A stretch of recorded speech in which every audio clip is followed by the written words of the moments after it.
My name is Penny Hawkins. I am an RN on oncology unit in St. Mary's Hospital here in Duluth. I work at SMDC, but my grandmother was recently hospitalized here at St. Luke's, and she had a bad gallbladder, and she's 90 years old, and she put on her call light to get to the bathroom. She had an IV, she couldn't manage the pole. And she's a pretty independent lady, and nobody came. She peed in the wastebasket.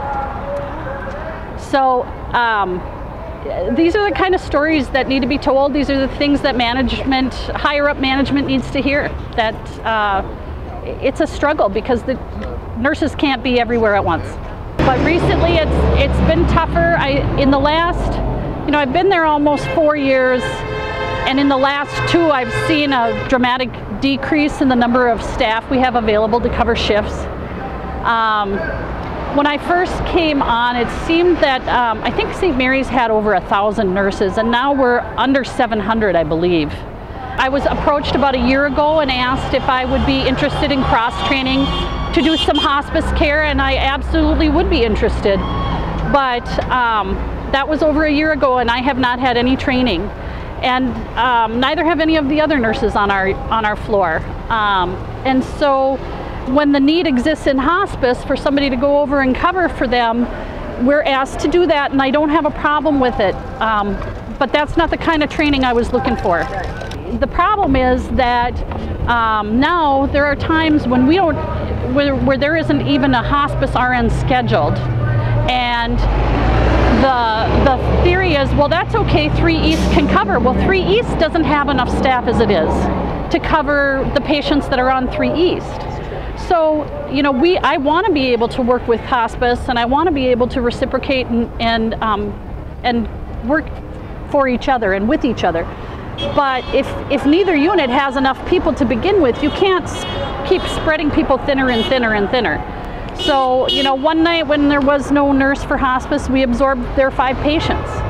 And it was already a tight staffing situation before we absorbed those 5 patients. And so then it just becomes downright unsafe. I think that we all are willing to work hard, that we just don't want to work scared.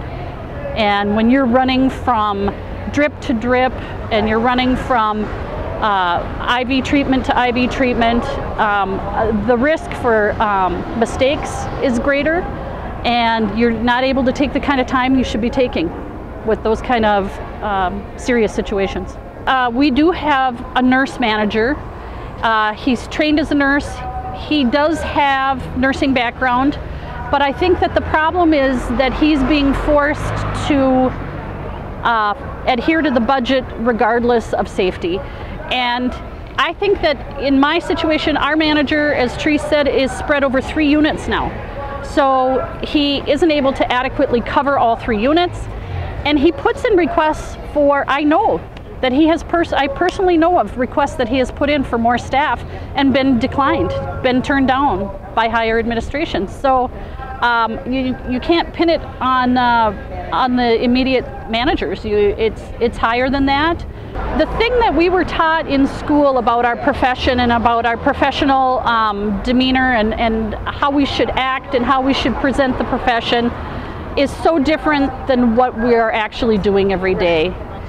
The way that we were taught to practice is not the way that we're being allowed to practice because of the shortages.